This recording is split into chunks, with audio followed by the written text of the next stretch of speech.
नमस्कार दोस्तों, रिसेंटली हम लोग को देखने को मिल रहा है कि आम आदमी पार्टी को नेशनल पार्टी का दर्जा दे दिया गया है। वहीं तृणमूल कांग्रेस नेशनल कांग्रेस पार्टी, याद रखना ये नेशनल कांग्रेस पार्टी है, इंडियन नेशनल कांग्रेस नहीं है जो शरद पवार की है। वहीं तीसरी तरफ कम्युनिस्ट पार्टी ऑफ इंडिया, इनसे नेशनल पार्टी का दर्जा छीन लिया गया, अब ये रीजनल पार्टी रह गई है। वहीं BJP, national Congress, CPIM, Bahujan Samajwadi party, NPP और आम आदमी पार्टी अब भारत के अंदर नेशनल पार्टी है। वहीं कई सारी रीजनल पार्टी नई इलेक्शन कमीशन ऑफ इंडिया ने घोषित की है, जिसके अंदर हम लोग को देखने को मिल रही है आरएलडी उत्तर प्रदेश के अंदर, बीआरएस आंध्र प्रदेश के अंदर, पीडीए मणिपुर के अंदर, पीएमके पुदुचेरी के अंदर, आरएसपी वेस्ट बंगाल के अंदर, एमपीसी मिजोरम के अंदर, Lok Janshakti Party, Voice of the People Party Meghalaya के अंदर, त्रिपुरा के अंदर तिप्रामोठा, और साथ में एनसीपी को घोषित किया है नागालैंड के अंदर, और तृणमूल कांग्रेस को मेघालय के अंदर भी रीजनल पार्टी घोषित किया गया है। ये सारी चीजें हम लोग को देखने को मिल रही है। अब सवाल उठता है कि सर ये रिकॉग्नाइज पॉलिटिकल पार्टी क्या होता है, स्टेट रिकॉग्नाइज और नेशनली रिकॉग्नाइज पॉलिटिकल पार्टी किस तरीके से डिसाइड की जाती है, और ये होने के बाद में क्या क्या बेनिफिट मिलते हैं, उन सारी चीजों को मैं शुभेंद्र सिंह चौहान आप लोगों के साथ में चर्चा करूंगा। बट उसके पहले आप लोग मेरे साथ में SRC10 टेलीग्राम ग्रुप के ऊपर जुड़ सकते हो। मेरे क्लास की अपडेट, पीपीटी, पीडीएफ सब कुछ आपको मिल जाता है। इसके अलावा अगर आप लोग को अनअकैडमी के ऊपर सब्सक्रिप्शन लेना है तो दोस्तों अभी आप लोगों के पास में बहुत अच्छा मौका है, 20% तक का डिस्काउंट जो है वो अनअकैडमी द्वारा दिया जा रहा है।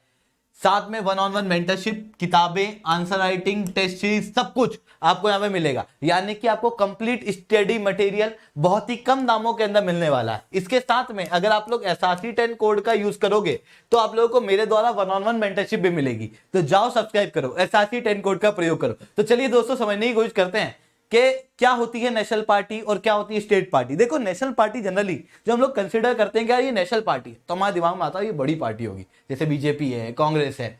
पर कई बार क्या होता है कुछ छोटी पार्टी भी नेशनल पार्टी के रूप में रिकॉग्नाइज हो जाती है, और कई सारी बड़ी पॉलिटिकल पार्टी जो कुछ रीजन में होती है, जैसे बीजेडी, जैसे AIDMK, ये रीजन के अंदर स्ट्रॉन्ग होल्ड रखती है अपने, पर ये नेशनल पार्टी नहीं हो पाती क्योंकि क्राइटेरिया कुछ इस तरीके से है। ठीक है, नेशनल पार्टी होने के क्या क्राइटेरिया, वो इलेक्शन कमीशन ऑफ इंडिया की political party and election symbol 2019 की हैंडबुक के अंदर लिखे हुए हैं। अब आप खुद सोचो, विचार करो, क्या कोई सी पार्टी नेशनल पार्टी है तो पूरे देश की पॉलिटिकल पार्टी होनी चाहिए, केवल एक राज्य में नहीं होनी चाहिए, मतलब कम से कम 3-4 राज्य में तो हो। तो उसी तरीके के क्राइटेरिया यहां पर दिए गए हैं। सबसे पहला है कि या तो वो 4 से ज्यादा राज्यों के अंदर स्टेट रिकॉग्नाइज पॉलिटिकल पार्टी है तो वो अपने आप नेशनल रिकॉग्नाइज पॉलिटिकल पार्टी हो जाएगी, या फिर 6% तक पिछले लोकसभा के या फिर लेजिस्लेटिव असेंबली के इलेक्शन के अंदर 4 या 4 से ज्यादा राज्यों में कोई पॉलिटिकल पार्टी वोट लाई है, उसके साथ में लास्ट लोकसभा इलेक्शन के अंदर मिनिमम 4 सीट जीती हुई है, इस तरीके की पॉलिटिकल पार्टी भी नेशनली रिकॉग्नाइज्ड पॉलिटिकल पार्टी हो जाती है। वहीं एक और क्राइटेरिया होता है कि आप पिछले लोकसभा के इलेक्शन के अंदर 3 राज्यों के अंदर, एक नहीं 3 राज्यों के अंदर 2% तक लोकसभा की सीटें लेके आए हो, मतलब आपकी प्रेजेंस 3 से 4 राज्यों से ज्यादा में होनी चाहिए, तभी आप नेशनल पार्टी जो है वो घोषित हो सकते हो। वहीं एक प्रकार की पॉलिटिकल पार्टी होती है स्टेट रिकॉग्नाइज्ड पॉलिटिकल पार्टी, इसे रीजनल पॉलिटिकल पार्टी भी कहा जाता है। ये वो पार्टी होती है जो एक राज्य के अंदर है, तो यहां पे वो 3-4 राज्यों वाला काम नहीं चलेगा, यहां पर क्या होगा, एक राज्य का काम होगा। यहां पर क्या कहा गया है कि 6% वोट लेके आओ, या फिर मिनिमम 2 सीट उसके साथ में लेजिस्लेटिव असेंबली के इलेक्शन के अंदर लेके आओ तो आपको स्टेट पॉलिटिकल पार्टी घोषित किया जाएगा। या फिर ऐसा करो कि 6% वोट तो लाओ और मिनिमम उस राज्य के अंदर ही एक MP की सीट लेके आओ लोकसभा में, तो इसे स्टेट रिकॉग्नाइज्ड पॉलिटिकल पार्टी घोषित किया जाएगा। याद रखना, जैसे अगर 2 MLA की सीट गिनी जा रही है और 6% वोट गिने जा रहे हैं तो ये दोनों ही लेजिस्लेटिव असेंबली के इलेक्शन में गिने जाएंगे कि उस राज्य के अंदर कितने वोट पड़े और 2 MLA। वहीं अगर MP को गिनना है तो फिर जनरल इलेक्शन गिने जाएंगे, यानी कि लोकसभा के इलेक्शन गिने जाएंगे कि 6% तक जो उस राज्य के अंदर टोटल वोट पड़े उनका 6% वोट वो पार्टी लेके आए, साथ में एक मेंबर ऑफ पार्लियामेंट की सीट लेके आए, तो वो उस राज्य की एक स्टेट रिकॉग्नाइज्ड पॉलिटिकल पार्टी कहलाती है। या फिर 3% या फिर 3 सीट, इन दोनों में से कोई एक लेके आए उस राज्य से जो भी ज्यादा हो। जैसे मान लो कि अगर कोई राज्य है जहां पर 90 सीट है, इसका अगर 3% आप निकालोगे तो 3/100 2.7 हो जाता है ये, और फिर दूसरा है 3, ज्यादा क्या है 3, तो 3 लाना पड़ेगा। किसी राज्य के अंदर ऐसा है कि 500 सीट है, इसका अगर आप 3% करोगे तो ये लगभग 15 सीट आती है। तो ज्यादा क्या है, 3 या 15, 15। अगर उस राज्य के अंदर 15 सीट लेके आते हो लेजिस्लेटिव असेंबली के इलेक्शन में, तो फिर वो political party state recognise political party होती है। वहीं हर 25 में से एक मेंबर ऑफ पार्लियामेंट अगर उस राज्य का आपका है, तो वो मेंबर ऑफ वो party state recognise political party हो सकती है, या फिर इसी प्रपोर्शन में होना चाहिए जो भी हो। इसके अलावा 8% वोट, कोई सीट नहीं, केवल अगर आप 8% वोट किसी राज्य से लेके आ जाते हो तो आप स्टेट रिकॉग्नाइज पॉलिटिकल पार्टी होते हो। अब अगर आप रिकॉग्नाइज पॉलिटिकल पार्टी हो तो ये तो पॉलिटिकल पार्टी हो गई, पर वही दूसरी भी तो कई सारी पॉलिटिकल पार्टी है जो रिकॉग्नाइज पॉलिटिकल पार्टी नहीं है, तो उन्हें क्या कहा जाता है, तो उन्हें कहा जाता है रजिस्टर अनरिकॉग्नाइज पॉलिटिकल पार्टी, जो ना स्टेट में रिकॉग्नाइज है, जो ना नेशनल में रिकॉग्नाइज है।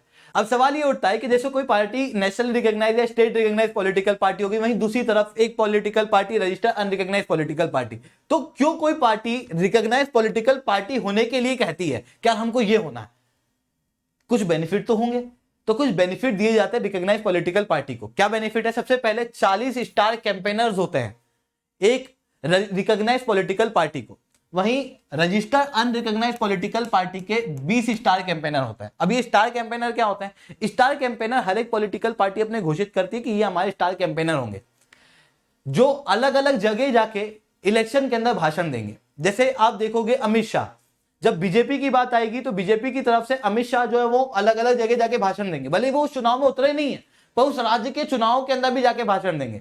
जैसे भारत के प्रधानमंत्री नरेंद्र मोदी, वो किसी चुनाव में राज्य में नहीं उतरे पर उसके बावजूद भी वो भाषण देंगे, और उनकी ट्रेवलिंग का जो कॉस्ट होगा वो उस कैंडिडेट के, जिस कैंडिडेट के रीजन में उन्होंने भाषण दिया उस कैंडिडेट के इसमें नहीं जुड़ता। ऐसे प्रकार के जो कैंपेनर होते हैं वो स्टार कैंपेनर होते हैं, मतलब वो पॉलिटिकल पार्टी के कैंपेनर है, इन्हें कंसीडर किया जाता है कि आप कैंपेन करो।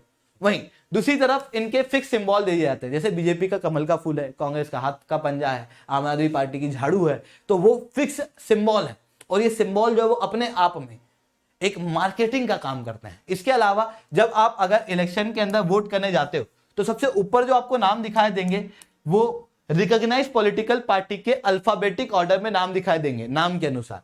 फिर उसके बाद में हम लोग को देखने को मिलता है अनरिकॉग्नाइज पॉलिटिकल पार्टी के कैंडिडेट के नाम होते हैं, और उसके बाद में फिर इंडिपेंडेंट मेंबर के नाम होते हैं। तो इस तरीके से हम लोगों को देखने को मिलता है अगर डंकी वोट पड़ रहा है तो एक आदमी मोस्ट प्रोबेबली पहला वोट डाल के चले जाता है, जिसको अगर कोई इलेक्शन का कोई झंझट नहीं है, उसको लग रहा है कि आज तो छुट्टी है, बस वोट डाल के आना है, वो टीका लगाना है, तो चले जाता है, कौन सी करूं, पहली वाली करके चले जाओ, तो बेनिफिट जो है वो मिल जाता है इस तरीके से। वहीं हम लोग को यह भी देखने को मिलता है कि अगर आप रिकॉग्नाइज पॉलिटिकल पार्टी हो, अगर कोई पार्टी रिकॉग्नाइज पॉलिटिकल पार्टी है तो स्टेट की टीवी और रेडियो के अंदर ब्रॉडकास्ट करा सकती है। अब यहां पर एक बड़ा सवाल यह भी उठता है कि आम आदमी पार्टी कैसे नेशनल पार्टी हो गई। तो देखो, आम आदमी पार्टी को अगर आपको याद होगा तो 2 राज्य, एक तो है दिल्ली, दिल्ली के अंदर ये लोग 62 सीट जीते हुए हैं, 53% से ज्यादा वोट लाए हुए हैं, तो दिल्ली के अंदर तो स्टेट रिकॉग्नाइज पॉलिटिकल पार्टी है ही।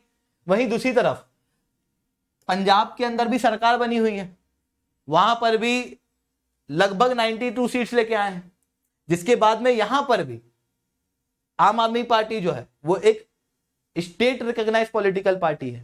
वहीं तीसरी तरफ गोवा के अंदर 6.3% सीट वोट लेके आए हैं और 2 सीट लेके आए हैं। अब आप यहां देखो, 6% से ज्यादा वोट और 2 एमएलए की सीट, तो मतलब गोवा के अंदर भी स्टेट रिकॉग्नाइज पॉलिटिकल पार्टी होगी। 3 राज्य हो गए। चौथा राज्य देखो, चौथा राज्य आपको दिखाई देगा गुजरात के अंदर लगभग 13% वोट जो है वो आम आदमी पार्टी को मिले हैं। यहां देखो स्टेट रिकॉग्नाइज पॉलिटिकल पार्टी के अंदर तो मैंने बताया 8% से ज्यादा वोट स्टेट की असेंबली या फिर लोकसभा के इलेक्शन में जीतने वाली political party state recognise political party होती है। यानी कि गुजरात के अंदर भी क्या हो गई है, स्टेट रिकॉग्नाइज पॉलिटिकल पार्टी हो गई। मतलब दिल्ली, गुजरात, गोवा, पंजाब, 4 राज्यों के अंदर स्टेट रिकॉग्नाइज पॉलिटिकल पार्टी है। इसी के अनुसार आप देखोगे तो नेशनल पॉलिटिकल पार्टी क्या होती है, जो 4 या 4 से ज्यादा राज्यों में क्या हो जाती है, स्टेट रिकॉग्नाइज पॉलिटिकल पार्टी हो जाती है, वो नेशनल पार्टी बन जाती है। तो इस तरीके से आम आदमी पार्टी जो है वो नेशनल पार्टी बनी है। दोस्तों आज के लिए इतना ही रखते हैं। लेक्चर अगर अच्छा लगा है तो लाइक करो, लेक्चर बहुत अच्छा लगा तो SRC10 कमेंट करो। अगर आप लोगों को अनअकैडमी के ऊपर सब्सक्रिप्शन लेना है तो आप लोग कोड यूज कर सकते हो SRC10, जिसके बाद में आप लोगों को मेरे द्वारा 1-on-1 मेंटरशिप मिलेगी, साथ में आपको 20% तक का डिस्काउंट मिलेगा और इंडिया के टॉप एजुकेटर से पढ़ने का मौका मिलेगा, साथ में आपको लाइव टेस्ट, टेस्ट सीरीज वगैरह भी मिलेगी, किताबें दी जाएंगी, यानी कि कंप्लीट स्टडी मटेरियल अनअकैडमी के द्वारा आप लोगों को दिया जा रहा है। तो जाओ सब्सक्राइब करो, SRC 10 कोड का प्रयोग करो। आज के लिए इतना ही दोस्तों, जय हिंद जय भारत।